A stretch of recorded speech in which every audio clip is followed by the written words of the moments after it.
So hello and welcome, आपका स्वागत है फिर से एक और नई वीडियो में। इस वीडियो में हम पढ़ने वाले हैं business studies class 12 chapter 1 nature and significance of management. तो मैं आपको इस चैप्टर का थोड़ा सा इंट्रोडक्शन दे देता हूं। देखो, जो आपका बिजनेस स्टडीज का सब्जेक्ट है, इसके अंदर दो यूनिट्स है, यूनिट 1 यूनिट 2। यूनिट 2 के अंदर 4 चैप्टर है और यूनिट 1 के अंदर 8 चैप्टर्स है। इन 8 चैप्टर्स में हम पढ़ेंगे मैनेजमेंट के बारे में, सब कुछ पढ़ेंगे मैनेजमेंट के बारे में। अब मैनेजमेंट के बारे में हम पढ़ने वाले तो हमको पता होना चाहिए कि मैनेजमेंट होता क्या है। इसीलिए ये जो चैप्टर 1 है ये हमें इंट्रोडक्शन देता है अबाउट मैनेजमेंट, यानी कि मैनेजमेंट होता क्या है, मैनेजमेंट का मतलब क्या होता है, इसकी कैरेक्टरिस्टिक फीचर्स, मैनेजमेंट कैसे लगता है, इसके फंक्शंस क्या होते हैं वगैरह वगैरह। तो चैप्टर 1 में हम बेसिक चीजें पढ़ेंगे मैनेजमेंट के बारे में। अब शुरू करते हैं अपने चैप्टर को। तो सबसे पहले हम पढ़ते हैं कॉन्सेप्ट ऑफ मैनेजमेंट, यानी कि मैनेजमेंट का मतलब क्या होता है। तो देखो, किसी भी चीज को मैनेज करना उसको हम बोल देते हैं मैनेजमेंट। जैसे मैं सुबह उठता हूं, तैयार होता हूं, स्कूल जाता हूं, उसके बाद घर आकर खाना खाता हूं, उसके बाद ट्यूशन जाता हूं, फिर थोड़ी सेल्फ स्टडी करता हूं, दोस्तों के साथ घूमता हूं, मोबाइल चलाता हूं, फिर सो जाता हूं। तो मैंने अपने डेली रूटीन को क्या किया, मैंने अपने डेली रूटीन को मैनेज कर लिया। तो किसी भी चीज को मैनेज करना उसको हम बोलते हैं मैनेजमेंट। अब हम देखते हैं कि बिजनेस के अंदर हमें क्या चीज मैनेज करनी पड़ती है और बिजनेस के अंदर हम मैनेजमेंट क्यों करते हैं। तो देखो, सपोज ये एक ऑर्गेनाइजेशन है, ये इसका ओनर है, ठीक है। अब इस ऑर्गेनाइजेशन को क्या करना है, इसको अपना गोल अचीव करना है। जैसे इसका गोल हो सकता है प्रॉफिट कमाना, इसका गोल हो सकता है सोशल वेलफेयर, इसका गोल हो सकता है ग्रोथ एक्सेट्रा। ऐसे बहुत सारे गोल किसी भी ऑर्गेनाइजेशन के हो सकते हैं। तो इस ऑर्गेनाइजेशन को अपना गोल अचीव करना है, लेकिन ये डायरेक्टली तो कर नहीं सकती। क्यों नहीं कर सकती डायरेक्टली? देखो, जो भी ऑर्गेनाइजेशन के पास लेबर है, वर्कर है, या फिर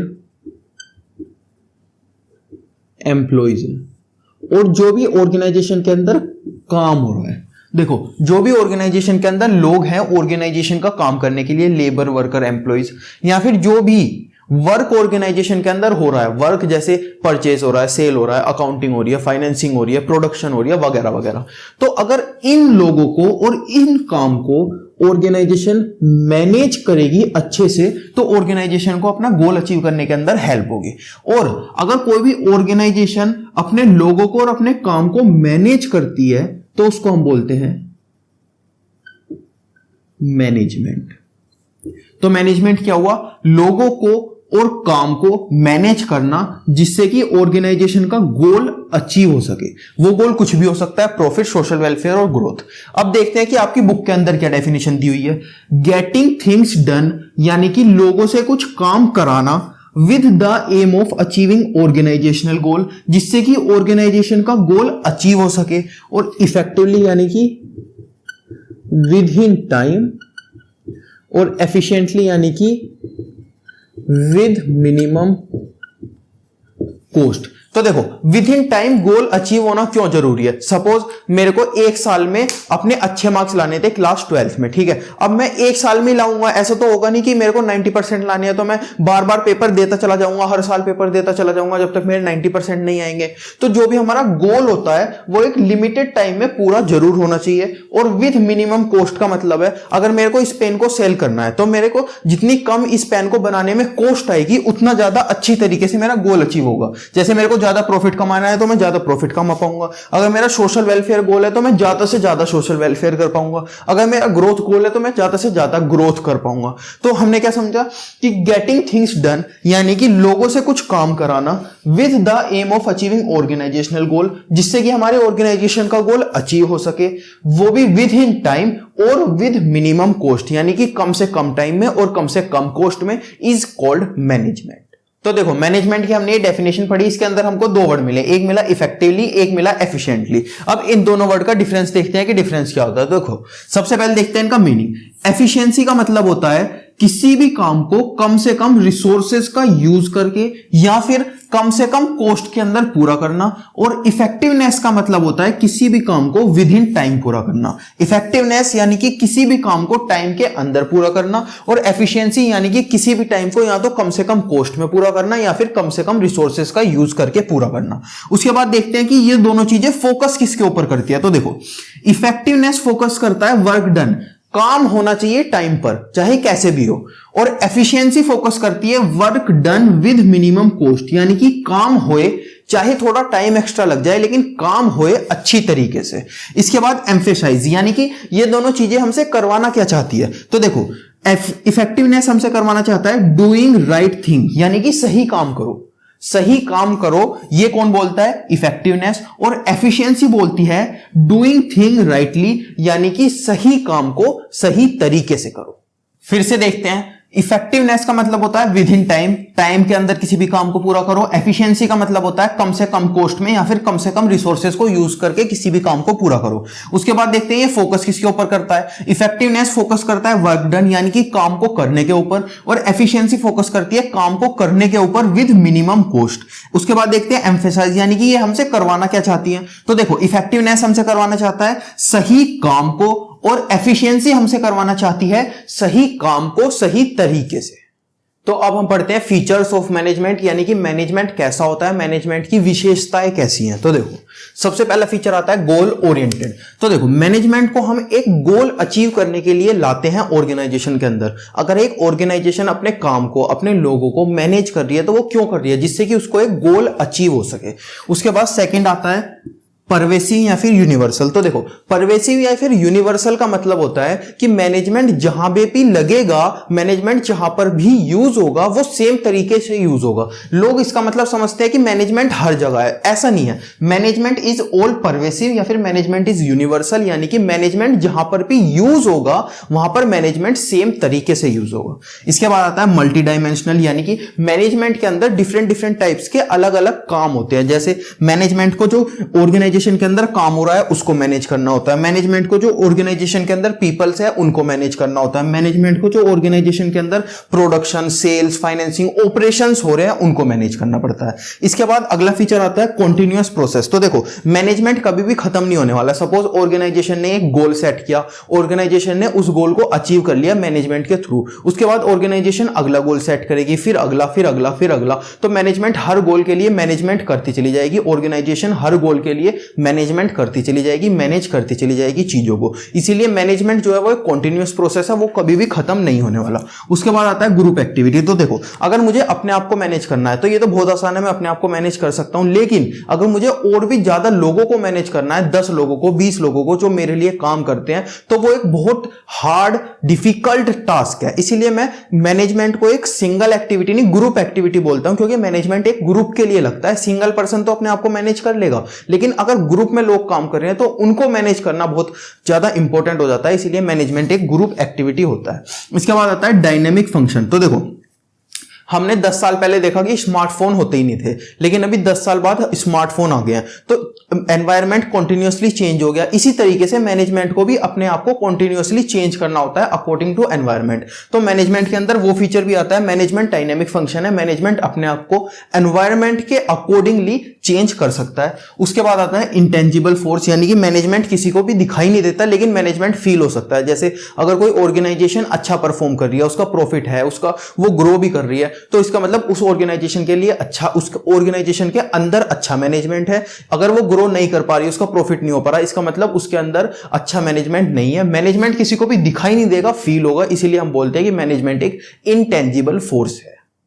तो देखो अब हम पढ़ते हैं ऑब्जेक्टिव्स ऑफ मैनेजमेंट। तो देखो ऑब्जेक्टिव का मतलब क्या होता है, हमने मैनेजमेंट को अपनी ऑर्गेनाइजेशन के अंदर लाए, लेकिन हम उस मैनेजमेंट से अचीव क्या करना चाहते हैं, हम क्या क्या चीज है जो मैनेजमेंट से अचीव कर सकते हैं, उसको हम पढ़ते हैं ऑब्जेक्टिव्स के अंदर। सबसे पहला होता है ऑर्गेनाइजेशनल ऑब्जेक्टिव, दूसरा आता है सोशल, तीसरा आता है पर्सनल ऑब्जेक्टिव। सबसे पहले देखते हैं ऑर्गेनाइजेशनल ऑब्जेक्टिव के अंदर क्या आता है। तो देखो सबसे पहली चीज आती है सर्वाइवल। ऑर्गेनाइजेशन ओपन हुई, उसके बाद उसको सबसे पहले मार्केट के अंदर सर्वाइव करना है। मतलब अगर कोई पुरानी कंपनी है या फिर कोई नई कंपनी आती है या फिर उसका कोई कॉम्पिटिटर है, वो उसको मार्केट से निकालना दे, वो उसको इतना लॉस सफर ना करवा दे कि उसको बंद होना पड़ जाए। तो इसका मतलब सबसे पहली चीज जो ऑर्गेनाइजेशन को करनी है वो मार्केट के अंदर सर्वाइव करना है। उसके बाद दूसरी चीज उसको क्या करनी है, उसको थोड़ा सा प्रॉफिट कमाना है। यानी कि ऑर्गेनाइजेशन अब मार्केट के अंदर सर्वाइव कर गई, लेकिन ऑर्गेनाइजेशन खुली किसके लिए है, प्रॉफिट के लिए। तो ऑर्गेनाइजेशन धीरे धीरे धीरे धीरे अपने प्रॉफिट कमाना स्टार्ट करेगी।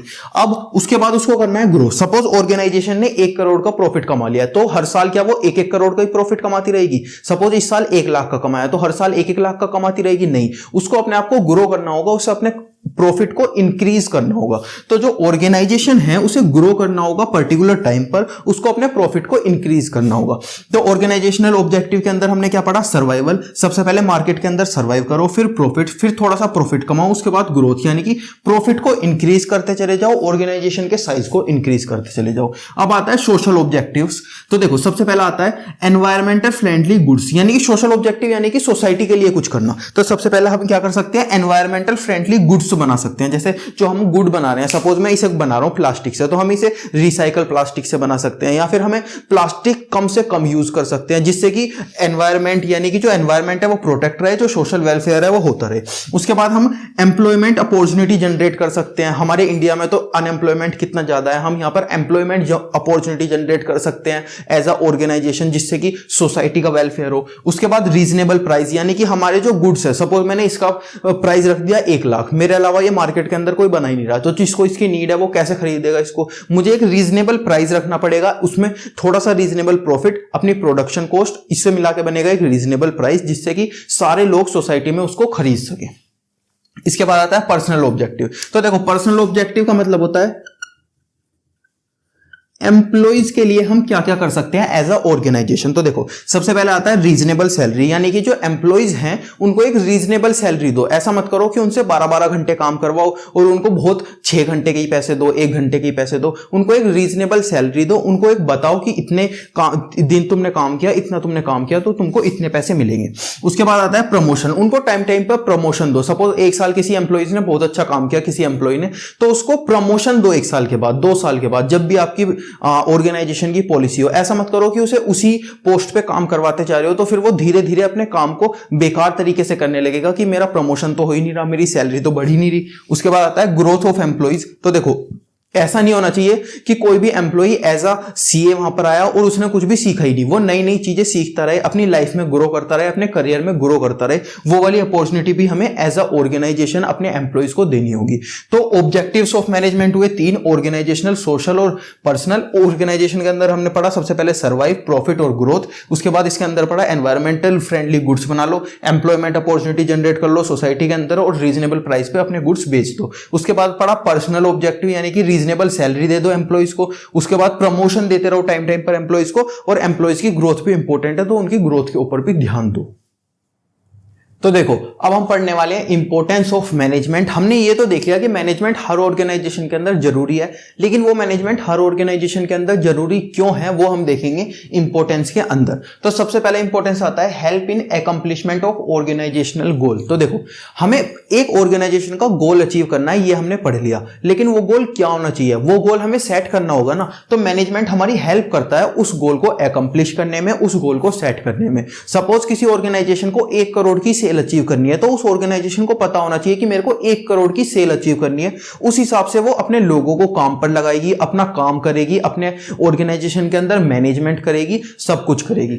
इसके बाद दूसरी आती है इंक्रीज एफिशिएंसी। तो देखो हमारे अंदर जो एफिशिएंसी होती है उसको इंक्रीज करना होता है ऑर्गेनाइजेशन को, जिससे कि ऑर्गेनाइजेशन अपनी लेबर से मैक्सिमम आउटपुट ले सके। सपोज पहले किसी लेबर को 1 घंटा लगता था इस पेन को बनाने में, अब उसको लग रहा है 10 मिनट। क्यों? क्योंकि उस ऑर्गेनाइजेशन के अंदर मैनेजमेंट अच्छा है, उस ऑर्गेनाइजेशन के अंदर चीजें जगह पर मिल जाती है, उस ऑर्गेनाइजेशन के अंदर अच्छी अच्छी मशीनें लगी हुई है, उस ऑर्गेनाइजेशन के अंदर अच्छी अच्छी टेक्नोलॉजी लगी हुई है जो कि कम पैसों में आ जाती है। तो मैनेजमेंट हमारी हेल्प करता है एफिशिएंसी को इंक्रीज करने में। अब तीसरी इंपॉर्टेंस आती है मैनेजमेंट क्रिएट डायनेमिक एनवायरनमेंट। तो देखो हमने ये देखा जो मैनेजमेंट है वो अपने आप को चेंज करता है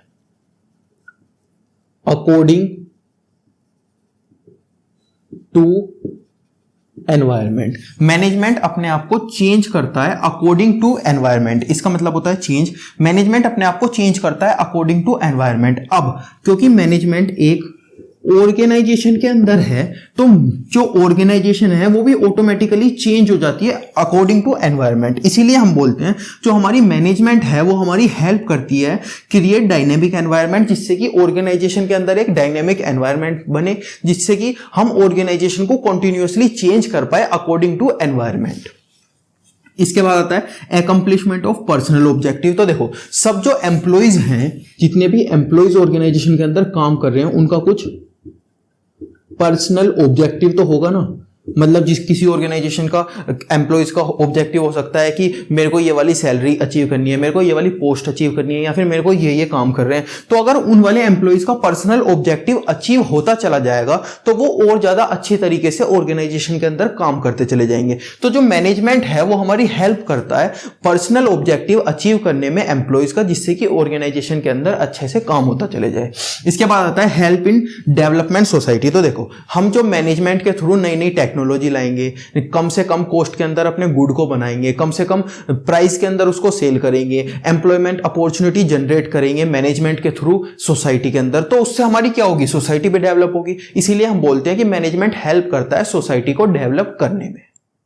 तो देखो, अब हम पढ़ते हैं नेचर ऑफ मैनेजमेंट। मतलब मैनेजमेंट का नेचर कैसा होता है। मैनेजमेंट का नेचर आर्ट की तरह होता है, मैनेजमेंट का नेचर साइंस की तरह होता है, या फिर मैनेजमेंट का नेचर प्रोफेशन की तरह होता है। तो उससे पहले हमको पता होना चाहिए आर्ट, साइंस और प्रोफेशन का मतलब क्या होता है। तो सबसे पहले देखते हैं आर्ट का मतलब क्या होता है। देखो, आर्ट के अंदर कुछ नॉलेज और स्किल होती है लोगों के पास, जिसको कि वो पर्सनली अप्लाई करते हैं, जिससे कि उनका डिजायर रिजल्ट आ सके। फिर से देखते हैं, जैसे आर्टिस्ट होते हैं, यानी कि पेंटर्स जो होते हैं, जैसे सिंगर्स होते हैं। सपोज दो पेंटर हैं, ठीक है, पेंटर एक्स और पेंटर वाई।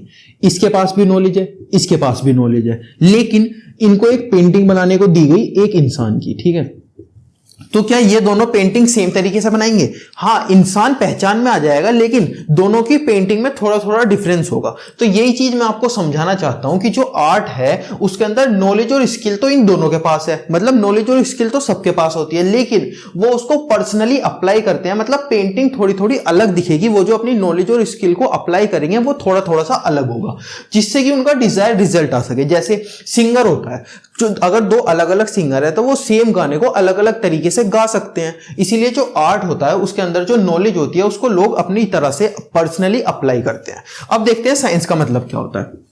तो देखो, साइंस के अंदर सिस्टमैटिक बॉडी ऑफ नॉलेज होती है, यानी कि जैसे आपने पढ़ा होगा 9th 10th में hydrogen, helium, lithium, beryllium, boron, carbon, मतलब 1 2 3 4 5 6 एटम के नाम लिखे होते हैं ना, उनका एटॉमिक नंबर वगैरह सब कुछ लिखा होता है। तो ये जो बॉडी ऑफ नॉलेज है वो सिस्टमैटिक होती है साइंस के अंदर, जो कि एक्सप्लेन करती है जनरल ट्रूथ या फिर जनरल लॉज को। जैसे रेन हो गया, रेन को एक्सप्लेन करती है कि रेन कैसे होती है। ट्रीज हो गया, ट्रीज का मतलब क्या होता है, ट्रीज क्या होता है, लिविंग नॉन लिविंग क्या होता है, एटम्स क्या होते हैं। तो साइंस जो होता है वो एक सिस्टमैटिक बॉडी ऑफ नॉलेज होती है जो कि जनरल ट्रूथ को एक्सप्लेन करती है। अब देखो, जो आर्ट था उसको लोग अपने तरीके से लगा रहे थे, लेकिन जो साइंस है वो हर कोई इंसान सेम तरीके से लगाएगा। जैसे सपोज मैंने इंडिया में इस वाले पेन को ऊपर फेंका तो ये नीचे आएगा, और मैं अमेरिका में इस वाले पेन को ऊपर फेंकूंगा तो भी नीचे आएगा। जो ग्रेविटी है वो हर जगह सेम है, यानी कि जो साइंस है वो हर जगह सेम होती है। हर कोई साइंस को अपनी तरीके से अप्लाई नहीं कर सकता, हर कोई साइंस को साइंस के तरीके से अप्लाई करेगा, हर कोई साइंस को सेम तरीके से अप्लाई करेगा। लेकिन आर्ट में क्या था, हर कोई अपनी पर्सनल नॉलेज और स्किल को पर्सनल एप्लीकेबिलिटी से, पर्सनल तरीके से अप्लाई करता था।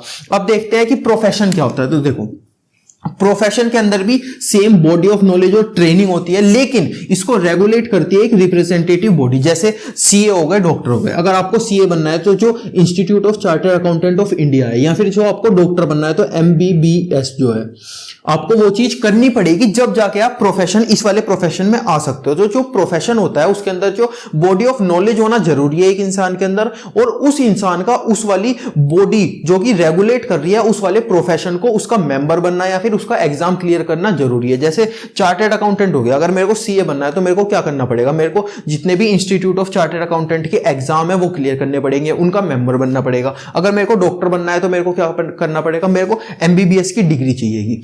तो आप फिर से समझते हैं इन तीनों को, और तीनों को कंपेयर करते हैं। तो देखो, आर्ट है, नॉलेज और स्किल है आर्ट के अंदर, जो कि हर कोई इंसान पर्सनली अप्लाइड करेगा, अपने हिसाब से अप्लाई करेगा। जैसे अलग अलग पेंटर एक पेंटिंग को अलग अलग तरीके से बनाएंगे, सिंगर जो है वो अलग अलग सॉन्ग को अलग अलग तरीके से गाएंगे, एक सॉन्ग को अलग अलग तरीके से गाएंगे। इसके बाद देखते हैं साइंस। साइंस के अंदर सिस्टमेटाइज बॉडी ऑफ नॉलेज होती है, यानी कि साइंस के अंदर 1 2 3 4 हाइड्रोजन, हीलियम, लिथियम, बेरिलियम, मतलब 1 2 3 4 ऐसे एटम्स लिखे होते हैं, या फिर सिस्टमेटिक में होता है सारी की सारी बॉडी ऑफ नॉलेज, जो कि जनरल ट्रूथ या फिर जनरल लॉज को एक्सप्लेन करती है। जैसे रेन, इन ट्रीज, लिविंग, नॉन लिविंग। लेकिन जो साइंस होता है उसको लोग अपने हिसाब से अप्लाई नहीं कर सकते। साइंस जो होता है उसको लोग अपने हिसाब से ना छोड़कर साइंस के हिसाब से अप्लाई करते हैं, मतलब हर कोई इंसान उसको सेम तरीके से अप्लाई करता है। और जो प्रोफेशन होता है उसमें भी बॉडी ऑफ नॉलेज और ट्रेनिंग होती है, लेकिन इसको रेगुलेट करती है एक स्पेसिफाइड बॉडी, जैसे सीए हो गया, इंस्टीट्यूट ऑफ चार्टर्ड अकाउंटेंट। इसके एग्जाम पास करके इसका मेंबर बन के मैं सीए बन सकता हूं। तो प्रोफेशन के लिए मेरे को एक पर्टिकुलर डिग्री या फिर एक पर्टिकुलर मेंबरशिप या फिर एक पर्टिकुलर एग्जाम क्लियर करना होता है।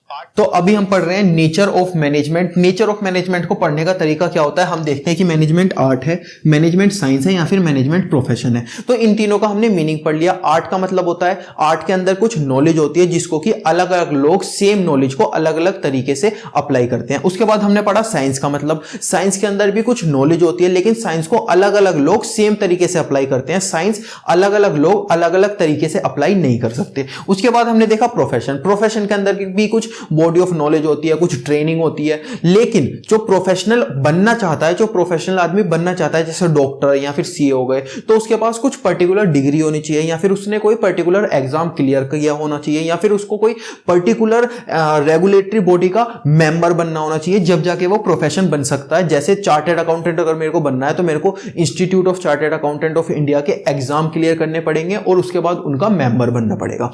तो अब हमने इनका तीनों का मीनिंग देख लिया। अब हम देखते हैं कि ये तीनों में से कौन सा मैनेजमेंट आर्ट है, साइंस है या फिर प्रोफेशन है। ठीक है, इनके फीचर देखते हैं। सबसे पहले आर्ट का फीचर होता है थ्योरेटिकल नॉलेज, यानी कि आर्ट के अंदर कुछ नॉलेज होती है। उसके बाद आता है पर्सनलाइज्ड एप्लीकेशन ऑफ नॉलेज, यानी कि उस नॉलेज को अलग अलग लोग अलग अलग तरीके से अप्लाई कर सकते हैं। उसके बाद आता है प्रैक्टिस एंड क्रिएटिविटी, यानी कि जितना ज्यादा मैं आर्ट बनाता जाऊंगा उतनी ज्यादा मेरे को प्रैक्टिस होती जाएगी, उतनी ज्यादा मेरे अंदर क्रिएटिविटी आती जाएगी। अब देखते हैं कि मैनेजमेंट आर्ट है। तो देखो मैनेजमेंट में भी थ्योरेटिकल नॉलेज होती है। मैनेजमेंट जो मैं आपको पढ़ा रहा हूं ये थ्योरेटिकल नॉलेज ही तो है, तो मैनेजमेंट के अंदर भी थ्योरेटिकल नॉलेज होती है। उसके बाद आ जाए पर्सनलाइज्ड एप्लीकेशन ऑफ नॉलेज, यानी कि मैनेजमेंट के अंदर भी लोग मैनेजमेंट को सेम नॉलेज को अलग अलग तरीके से अप्लाई कर सकते हैं। उसके बाद आता है प्रैक्टिस एंड क्रिएटिविटी। तो मैनेजमेंट के अंदर भी हम जितनी ज्यादा प्रैक्टिस करते जाएंगे उतनी ज्यादा हमारे पास नॉलेज आती जाएगी, उतने ज्यादा हम क्रिएटिव होते जाएंगे, उतने ज्यादा हम मैनेजमेंट के अंदर अप्लाई होते जाएंगे। तो हम बोल सकते हैं कि मैनेजमेंट जो है, मैनेजमेंट एक आर्ट है। उसके बाद हम बोलते हैं कि साइंस जो है, साइंस के अंदर जो फीचर है वो है सबसे पहला systematise body of knowledge and skills, यानी कि साइंस के अंदर कुछ सिस्टमैटिक बॉडी ऑफ नॉलेज होती है, यानी कि साइंस के अंदर कुछ नॉलेज होती है, कुछ स्किल्स होती है जो कि एक सिस्टम में लिखी होती है। उसके बाद अगला फीचर आता है प्रिंसिपल बेस्ड ऑन ऑब्जर्वेशन और एक्सपेरिमेंट, यानी कि जो प्रिंसिपल साइंस के अंदर बने हैं, जैसे मैंने अगर ये पेन को ऊपर फेंका तो ये नीचे आएगा, यानी कि ग्रेविटी, ये जो बना है ये एक्सपेरिमेंट करके ऑब्जर्वेशन करके बनाया गया है। उसके बाद यूनिवर्सल एप्लीकेबिलिटी, यानी कि साइंस हर जगह सेम होती है। अब देखते हैं कि मैनेजमेंट साइंस है या फिर नहीं। तो देखो मैनेजमेंट के अंदर भी सिस्टमैटाइज बॉडी ऑफ नॉलेज और स्किल होती है। मैंने जो मैं आपको पढ़ाऊंगा थियोरेटिकल नॉलेज, ये कुछ स्किल्स है। उसके बाद होता है प्रिंसिपल बेस्ड ऑन ऑब्जर्वेशन और एक्सपेरिमेंट, यानी कि जो मैनेजमेंट के प्रिंसिपल है वो एक्सपेरिमेंट करके ही तो बनाए गए होंगे। मैनेजमेंट के प्रिंसिपल्स को ऑब्जर्व किया गया होगा जब तो वो बने होंगे। उसके बाद आता है यूनिवर्सल एप्लीकेबिलिटी, तो ये चीज हमें मैनेजमेंट के अंदर नहीं मिलती, यानी कि मैनेजमेंट के अंदर प्रिंसिपल यानी कि अप्लाई नहीं होते यूनिवर्सली, यानी कि मैनेजमेंट के प्रिंसिपल हर जगह अप्लाई नहीं होते। जैसे अमेरिका है, अमेरिका में कोई मैनेजमेंट अलग तरीके से चलता है, वहां पर ज्यादा करके मशीन काम करती है। इंडिया है, इंडिया में ज्यादा करके लेबर काम करती है। तो जो मैनेजमेंट है वो भी अलग अलग होगा ना, अलग अलग जगह के हिसाब से। इसलिए हम बोलते हैं मैनेजमेंट साइंस है, पर मैनेजमेंट की एक फीचर साइंस का मैनेजमेंट से नहीं मिलता। इसलिए हम बोलते हैं कि management is not a perfect science, यानी कि मैनेजमेंट साइंस है लेकिन परफेक्ट साइंस नहीं है। और आर्ट के अंदर हमने क्या बोला था, मैनेजमेंट इज अ आर्ट, यानी कि मैनेजमेंट एक आर्ट है, क्योंकि इसके तीनों फीचर मिल गए थे। इसके दो फीचर मिले, एक नहीं मिला, इसलिए हम बोलते हैं management is not a perfect science. Management science है थोड़ा थोड़ा लेकिन परफेक्ट नहीं है। अब हम देखते हैं कि मैनेजमेंट प्रोफेशन है या नहीं। तो देखो well defined body of knowledge, यानी कि प्रोफेशन के अंदर well defined body of knowledge होती है। रेस्ट्रिक्टेड एंट्री, यानी कि हर कोई आके प्रोफेशन नहीं कर सकता। अगर डॉक्टर बनना है तो एमबीबीएस की डिग्री चाहिए, उसके बाद आता है प्रोफेशनल एसोसिएशन या फिर बॉडी। अगर जैसे सीए है, सीए को ICI institute of chartered accountant of India चला रहा है, यानी कि मैनेजमेंट को ऐसा कोई इंस्टीट्यूट चला रहा है, नहीं चला रहा। ये प्रोफेशन के अंदर को एक बॉडी होती है, एक नॉलेज होती है, एक प्रोफेशनल इंस्टीट्यूट होता है जो कि उस प्रोफेशन को चलाता है। उसके बाद आता है एथिकल कोड ऑफ कंडक्ट, यानी कि जो प्रोफेशनल लोग होते हैं उनके पास एक कोड ऑफ कंडक्ट होता है। अगर उनको कोई काम करना है तो वो एक कोड ऑफ कंडक्ट के थ्रू करेंगे, एक सिस्टम के थ्रू करेंगे। इसके बाद आता है सर्विस मोटिव। प्रोफेशन से हम लोगों को सर्विस देते हैं अपनी, जैसे डॉक्टर हमें अपनी सर्विस देता है ना, ऐसे ही। तो अब देखते हैं कि प्रोफेशन मैनेजमेंट है या नहीं। तो देखो, well defined body of knowledge, management के अंदर भी well defined body of knowledge है। उसके बाद देखते हैं रेस्ट्रिक्टेड एंट्री। मैनेजमेंट के अंदर ऐसा है कि कोई पर्टिकुलर लोग आ सकते हैं, मतलब सारे लोग नहीं आ सकते, ऐसा तो कुछ नहीं है ना। मैनेजमेंट के अंदर कोई भी आ सकता है, तो रेस्ट्रिक्टेड एंट्री वाला पॉइंट सेटिस्फाई नहीं होता। अब देखते हैं प्रोफेशनल एसोसिएट। मैनेजमेंट को कोई प्रोफेशनल एसोसिएट चला रहा है क्या, नहीं चला रहा। उसके बाद देखते हैं ethical code of conduct. Management को कंडक्ट करने का, मैनेजमेंट को अप्लाई करने का कोई कोड है क्या, कोई एक सिस्टम है क्या, नहीं। मैनेजमेंट को कोई भी किसी भी तरीके से अप्लाई कर सकता है, तो फिर ये भी पॉइंट सेटिस्फाई नहीं आता। सर्विस मोटिव, क्या मैनेजमेंट के थ्रू हम लोगों को सर्विस देते हैं, नहीं। क्या मैंने अपना एक क्लिनिक खोला हुआ है जिसके थ्रू मैं मैनेजमेंट से लोगों को सर्विस देता हूं, जैसे डॉक्टर देते हैं, नहीं। तो ये वाला पॉइंट भी सेटिस्फाई नहीं होता। तो हम यहां बोल सकते हैं कि मैनेजमेंट इज नॉट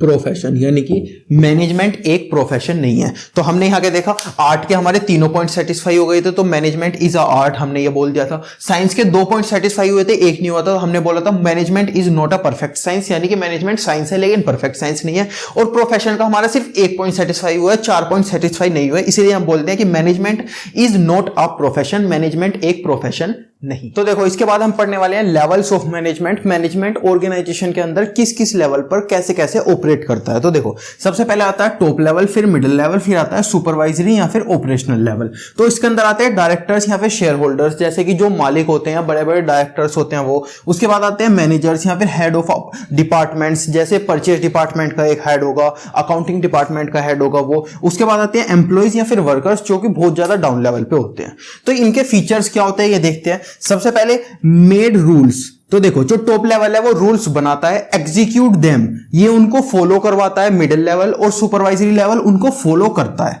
उसके बाद take all important decision, top level सारे के सारे इंपॉर्टेंट डिसीजन को लेता है। उसके बाद middle level take small decision, जो छोटे मोटे डिसीजन होते हैं उनको लेता है, और no power to take decision.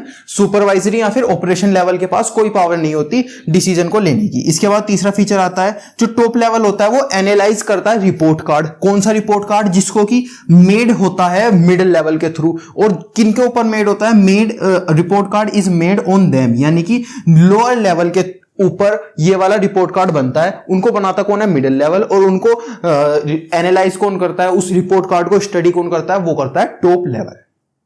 तो देखो, अब हम पढ़ने वाले हैं फंक्शंस ऑफ मैनेजमेंट। पहले तो बहुत इंपॉर्टेंट टॉपिक है आपके इस चैप्टर का। अब मैं बताता हूं आपको फंक्शंस का मतलब क्या होता है। देखो, हमने ये तो देख लिया कि हर ऑर्गेनाइजेशन को मैनेजमेंट अपने अंदर लाना है, लेकिन वो ऑर्गेनाइजेशन मैनेजमेंट अपने अंदर कैसे लाएगी, इस चीज को हम बोलते हैं फंक्शंस। हम ये भी बोल सकते हैं कि फंक्शंस मैनेजमेंट को किसी ऑर्गेनाइजेशन के अंदर अप्लाई करने के स्टेप्स होते हैं। तो सबसे पहला फंक्शन आता है हमारे पास प्लानिंग। प्लानिंग के अंदर हम क्या करते हैं, डिसाइडिंग इन एडवांस। हम एडवांस में डिसाइड कर लेते हैं कि व्हाट हमें क्या करना है, व्हेन हमें कब करना है, वेयर हमें कहां करना है, हु कौन करेगा, हाउ कैसे करेंगे, फॉर हुम किसके लिए करेंगे, एक्सेट्रा। इसका मतलब हम डिसाइड कर लेंगे एडवांस में हमें क्या कब कैसे कहां किसको वगैरह वगैरह करना है। उसके बाद आता है ऑर्गेनाइजिंग। ऑर्गेनाइजिंग के अंदर हम क्या करते हैं, identifying and grouping the activity. मतलब हमें कुछ चीज करनी है, ये तो हमने प्लान कर लिया, लेकिन उस चीज को करने के लिए हमें कौन सी एक्टिविटीज करनी होगी वो हम प्लान करते हैं ऑर्गेनाइजिंग के अंदर। And creating authority and responsibility relationship. Suppose हमने कोई डिपार्टमेंट है, ठीक है, जैसे प्रोडक्शन डिपार्टमेंट है, हमने उसे काम दिया था प्रोडक्शन करने का, लेकिन वो प्रोडक्शन नहीं कर पाया, तो अब हम किससे जवाबदारी मांगे, मतलब हम किससे पूछे कि ये काम क्यों नहीं हुआ वगैरह वगैरह। तो हम ऑथोरिटी और रिस्पॉन्सिबिलिटी रिलेशनशिप क्रिएट करेंगे और एक्टिविटीज का ग्रुप बनाएंगे। जैसे अगर हमें प्रोडक्शन का काम है तो प्रोडक्शन डिपार्टमेंट को दे देंगे, सेल का काम है तो सेल डिपार्टमेंट को देंगे, मार्केटिंग का है तो मार्केटिंग डिपार्टमेंट को, अकाउंटिंग का है तो अकाउंटिंग डिपार्टमेंट को वगैरह वगैरह। इसके बाद आता है स्टाफिंग। स्टाफिंग के अंदर हम करते हैं finding the right person for the right job at the right time. देखो, हमने देख लिया कि हमें क्या करना है, उसके अंदर कौन सी एक्टिविटीज होगी हमने ये भी देख लिया। अब उन एक्टिविटीज को करेगा कौन? इंसान करेंगे। तो हम स्टाफिंग के अंदर क्या करेंगे? सही इंसान को ढूंढेंगे सही जॉब के लिए सही टाइम पर, finding the right person for the right job at the right time, ठीक है। उसके बाद आता है डायरेक्टिंग। डायरेक्टिंग के अंदर हम क्या करेंगे? Leading, influence and motivate, perform given task. तो देखो जो एम्प्लॉइज काम कर रहे हैं उनको बताएंगे कि ये वाली काम कैसे करना है। हमने ये डिसाइड कर लिया कि हमें क्या करना है, उसके अंदर कौन सी एक्टिविटीज लगेगी हमने ये डिसाइड कर लिया, उन एक्टिविटीज को कौन करेगा हमने ये डिसाइड कर लिया। अब उन एक्टिविटीज को कैसे करना है इन लोगों को ये हम डिसाइड करेंगे डायरेक्टिंग के अंदर। हम लोगों को बताएंगे कि ये वाली एक्टिविटी को आप ऐसे करो, ये वाली एक्टिविटी को आप ऐसे करो, अगर आप इतने टाइम में करते हो तो आपको सैलरी मिलेगी, बोनस मिलेगा, ओवर टाइम लगाओ वगैरह वगैरह। इसके बाद आता है लास्ट चीज जो कि है कंट्रोलिंग। तो देखो ऐसा तो होगा नहीं कि हम प्लानिंग, ऑर्गेनाइजिंग, स्टाफिंग या डायरेक्टिंग में कोई गलत डिसीजन नहीं लेंगे, हम थोड़े बहुत गलत डिसीजन लेंगे तो हम उसको चेक द प्रोसेस प्रोग्रेस, यानी कि हम चेक करेंगे प्रोग्रेस हमारी कितनी हो रही है, और जहां पर भी हमें डेविएशन दिखेगा, जहां पर भी हमें गड़बड़ दिखेगी, करेक्ट एनी डेविएशन। अगर कोई गड़बड़ होगी, कोई डेविएशन होगा तो हम उसको करेक्ट करेंगे, वो करेंगे हम कंट्रोलिंग के अंदर। अब दोबारा देखते हैं, प्लानिंग के अंदर हम डिसाइड करेंगे कि हमको करना क्या है, ऑर्गेनाइजिंग के अंदर हम देखेंगे कि हमारे पास उस चीज को करने के लिए कौन सी एक्टिविटीज हमको चाहिए, उसके बाद स्टाफिंग के अंदर हम देखेंगे कि उन एक्टिविटीज को करने के लिए सही इंसान सही टाइम पर सही जगह चाहिए, उसके बाद हम देखेंगे डायरेक्टिंग के अंदर कि जो एक्टिविटीज हमको करनी है वो कैसे करनी है, उसके बाद लास्ट में हम देखेंगे अगर हम कोई गलती करते हैं तो हम उसे चेक करेंगे और उस वाली गलती को करेक्ट करेंगे।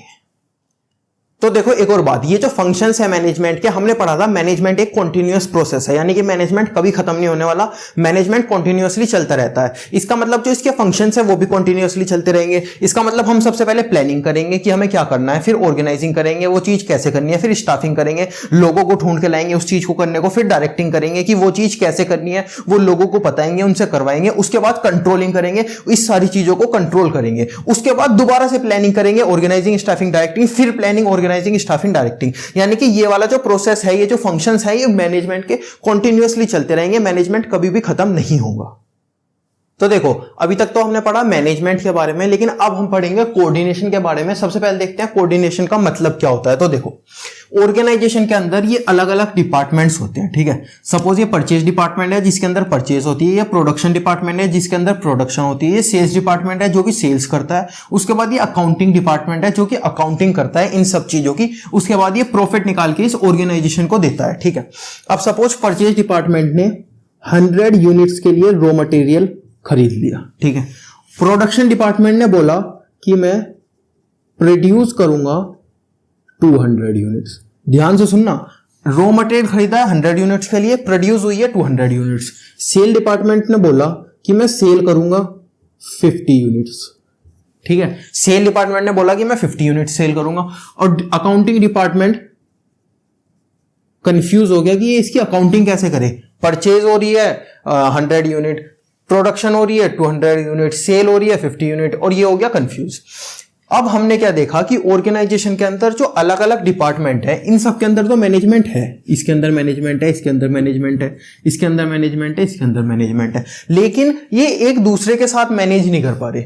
इन सब के अंदर मैनेजमेंट तो है लेकिन ये एक दूसरे के साथ मैनेजमेंट नहीं कर पा रहे। उसके लिए हमारे पास टॉपिक आता है कोऑर्डिनेशन। अगर ये सब एक दूसरे के साथ मैनेज करने लगेंगे, अगर ये सब एक दूसरे के साथ सीक्वेंस में काम करने लगेंगे, तो हम बोल देंगे कि ये सब डिपार्टमेंट्स, ये सब लोग जो इन डिपार्टमेंट्स के अंदर काम कर रहे हैं वो एक दूसरे के साथ कोऑर्डिनेशन कर रहे हैं। जैसे सपोज ये ऑर्गेनाइजेशन है, ऑर्गेनाइजेशन का जो डिपार्टमेंट है ना वो ऐसे कभी भी नहीं बनता, वो बनेगा ऐसे। ये ऑर्गेनाइजेशन है, यहां आएगा परचेज डिपार्टमेंट, उसके बाद आएगा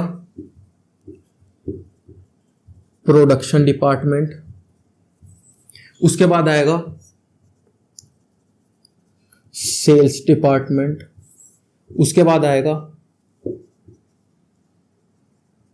अकाउंटिंग डिपार्टमेंट, उसके बाद ये अकाउंटिंग डिपार्टमेंट प्रॉफिट ले जाके देगा ऑर्गेनाइजेशन को। तो ये वाला जो ग्राफ बनाने का तरीका है ना, ये बेकार है, क्योंकि ये सारे डिपार्टमेंट एक दूसरे के साथ मैनेज नहीं कर पा रहे। आप अंदर अंदर तो ये मैनेज है, सबके अंदर मैनेजमेंट है, इसके अंदर मैनेजमेंट है, इसके अंदर, लेकिन इसके जो लोग हैं, ये जो अलग अलग डिपार्टमेंट्स है, ये एक दूसरे के साथ मैनेज नहीं कर पा रहे। इसीलिए ऑर्गेनाइजेशन ऑर्डर देगी प्रोडक्शन डिपार्टमेंट को कि भाई तुम रॉ मटेरियल खरीदो, परचेज डिपार्टमेंट को कि भाई तुम रॉ मटेरियल खरीदो 100 यूनिट्स का। उसके बाद प्रोडक्शन यूनिट को देगी कि भाई तुम प्रोड्यूस करो 100 यूनिट्स।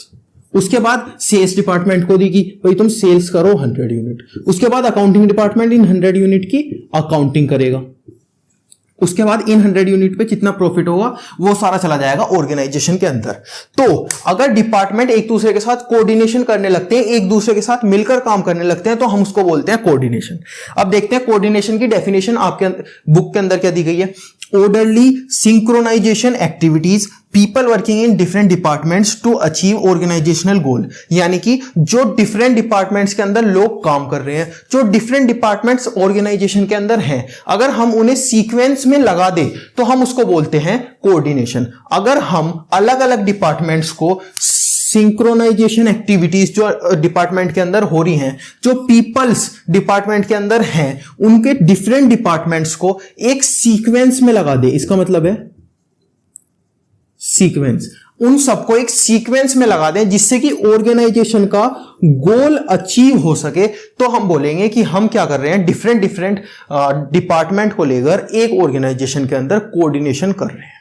तो अब हम पढ़ते हैं इस चैप्टर का लास्ट टॉपिक। सबसे पहले हमने पढ़ा कोऑर्डिनेशन का मीनिंग, कोऑर्डिनेशन का क्या मतलब होता है। जब डिफरेंट डिपार्टमेंट्स एक दूसरे के साथ कोऑर्डिनेट करते हैं तो हम उसको बोलते हैं कोऑर्डिनेशन। अब हम पढ़ते हैं कि कोऑर्डिनेशन की कैरेक्टरिस्टिक्स क्या होती है। तो देखो, सबसे पहली कैरेक्टरिस्टिक आती है ग्रुप एफर्ट। देखो, मैं हूं और एक यहां पर इंसान है, हम दोनों को एक दूसरे के साथ कोऑर्डिनेट करना है, ठीक है। इसका मतलब ये ग्रुप एक्टिविटी हो गई, मेरे को दूसरे लोगों के साथ कोऑर्डिनेट करना है। मैं आपस में तो सही हूं, मैं अगर अकेला कोई काम कर रहा हूं तो मैं तो सही हूं, लेकिन दूसरे लोग मेरे साथ काम कर रहे हैं, मेरे ग्रुप में काम कर रहे हैं, तो मेरे को उनके साथ कोऑर्डिनेशन करना होगा। ये जो इंसान मेरे साथ काम कर रहा है, मेरे को इसके साथ कोऑर्डिनेशन करना होगा। तो जो कोऑर्डिनेशन है वो एक ग्रुप एफर्ट है, सब लोग करेंगे जब जाके कोऑर्डिनेशन होगा। इसके बाद आता है यूनिटी ऑफ एफर्ट्स। सब लोग जब एक तरह से काम करेंगे, एक तरफ काम करेंगे। सपोज प्रोडक्शन डिपार्टमेंट है जो कि 100 यूनिट प्रोड्यूस करेगा, परचेज डिपार्टमेंट है जो कि इतना रॉ मटेरियल खरीदेगा जितना 100 यूनिट्स के लिए चाहिए। उसके बाद सेल्स डिपार्टमेंट है जो कि 100 यूनिट को सेल करेगा। अकाउंटिंग डिपार्टमेंट है जो कि 100 यूनिट्स की अकाउंटिंग करेगा। मतलब कि सब लोग अपना एफर्ट्स 100 यूनिट की तरफ डालेंगे, एक तरफ डालेंगे। उसके बाद आता है कंटीन्यूअस प्रोसेस। जहां जहां मैनेजमेंट रहेगा वहां वहां कोऑर्डिनेशन रहेगा। इसका मतलब अच्छे मैनेजमेंट के लिए अच्छा कोऑर्डिनेशन चाहिए। और हमने ये तो पढ़ लिया कि मैनेजमेंट कंटीन्यूअस है, कंटीन्यूअस प्रोसेस है, कभी भी खत्म नहीं होने वाला। इसका मतलब कोऑर्डिनेशन भी कभी भी खत्म नहीं होने वाला। इसके बाद आता है परवेसिव। परवेसिव का मतलब है जहां पर भी कोऑर्डिनेशन लगेगा सेम तरीके से लगेगा। मतलब हमें कोऑर्डिनेशन अगर लगाना है तो ग्रुप एफर्ट में लगाना पड़ेगा, यूनिटी ऑफ एफर्ट्स लगाने पड़ेंगे, कंटीन्यूअस प्रोसेस है, मतलब कि कोऑर्डिनेशन जो है वो हर जगह सेम तरीके से लगेगा। अमेरिका में भी सेम तरीके से लगेगा, इंडिया के अंदर भी सेम तरीके से लगेगा। अब देखते हैं रिस्पॉन्सिबिलिटी ऑफ ऑल मैनेजर्स। जितने भी मैनेजर्स हैं, जितने भी प्रोडक्शन मतलब डिपार्टमेंट्स के हेड हैं, जैसे प्रोडक्शन डिपार्टमेंट का हेड हो गया प्रोडक्शन मैनेजर, सेल्स डिपार्टमेंट का हो गया सेल्स मैनेजर, इन सारे मैनेजर्स को एक तरफ काम करना होगा, एक डायरेक्शन में काम करना होगा, जब जाके कोऑर्डिनेशन आएगा। उसके बाद आएगा डेलिब्रेट एक्टिविटी। डेलिब्रेट एक्टिविटीज का मतलब होता है वो वाली एक्टिविटीज जो कि खुद नहीं होती, हमें लगानी पड़ती है। अब खुद तो कुछ भी नहीं होता, ये कोऑर्डिनेशन जो है हमें लगाना पड़ेगा, ये खुद से किसी भी ऑर्गेनाइजेशन के अंदर नहीं आएगा। तो इसीलिए हम बोलते हैं कि कोऑर्डिनेशन एक डेलिब्रेट एक्टिविटी है, ये ऑटोमेटिकली नहीं होती, हमें इसको लगाना पड़ता है। अब पढ़ते हैं last topic, coordination as an essence of management. Coordination management के लिए क्यों जरूरी है। तो देखो, मैं आपको एक एग्जांपल देता हूं। सबसे पहले हमने की प्लानिंग की कि हमें 100 करोड़ की सेल करनी है। क्या प्लानिंग की कि हमें 100 करोड़ की सेल करनी है। उसके बाद हम क्या करते हैं प्लानिंग के बाद, ऑर्गेनाइजिंग की 100 करोड़ की सेल करने में कौन सी एक्टिविटीज लगेंगी। तो हमने कुछ एक्टिविटीज लिखी, पर हमने पता है कितनी एक्टिविटीज लिखी जो कि सेल करवा सकती है 200 करोड़ की। हमने प्लानिंग की थी 100 करोड़ की, लेकिन हमने 200 करोड़ की एक्टिविटीज लिख दी। अब हमने एम्प्लॉइज हायर किए। हमने एम्प्लॉइज पता है कितने हायर कर लिए, जो कि करा सकते हैं हमारी 300 करोड़ की सेल। हमने कितनी की थी 100 करोड़ की सेल।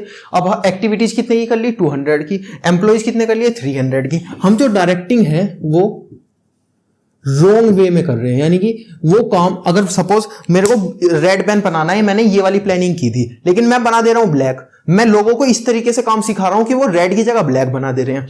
उसके बाद हम कंट्रोलिंग कुछ भी कर नहीं पा रहे। जब हमने इतनी सारी घपलत कर ली तो कंट्रोलिंग कैसे कर पाएंगे हम? तो हमने क्या देखा कि अगर हम बिगर कोऑर्डिनेशन के, यानी कि बिगर इन सारे डिपार्टमेंट के एक साथ काम किए हुए करते हैं, तो ऐसी चीज होगी। सेल करेंगे, सेल प्लानिंग करेंगे इतने की, ऑर्गेनाइजिंग करेंगे इतने की, स्टाफिंग करेंगे इतने की, डायरेक्टिंग करेंगे इतने की, कंट्रोलिंग करेंगे इतने की, फालतू का खर्चा होता रहेगा। हम देखेंगे कि सेल इतने की करी थी, रॉ मटेरियल इतना का खरीद लिया, वगैरह वगैरह। तो ये जितने भी प्लानिंग के फंक्शन, जो मैनेजमेंट के फंक्शंस हैं, planning, organising, staffing, directing, controlling, इन्हें एक दूसरे के साथ कोऑर्डिनेशन करना पड़ेगा। इसलिए हम बोलते हैं कि यहां पे आता है कोऑर्डिनेशन। प्लानिंग कोऑर्डिनेशन करेगा इन सब के साथ, ऑर्गेनाइजेशन कोऑर्डिनेशन करेगा इन सब के साथ, स्टाफिंग कोऑर्डिनेशन करेगा इन सब के साथ, डायरेक्टिंग करेगा इन सब के साथ, और कंट्रोलिंग करेगा इन सब के साथ। तो अगर ये सारे फंक्शंस एक दूसरे के साथ कोऑर्डिनेट करेंगे तो जाके हम बोलेंगे कि हमारी ऑर्गेनाइजेशन के अंदर अच्छा मैनेजमेंट है।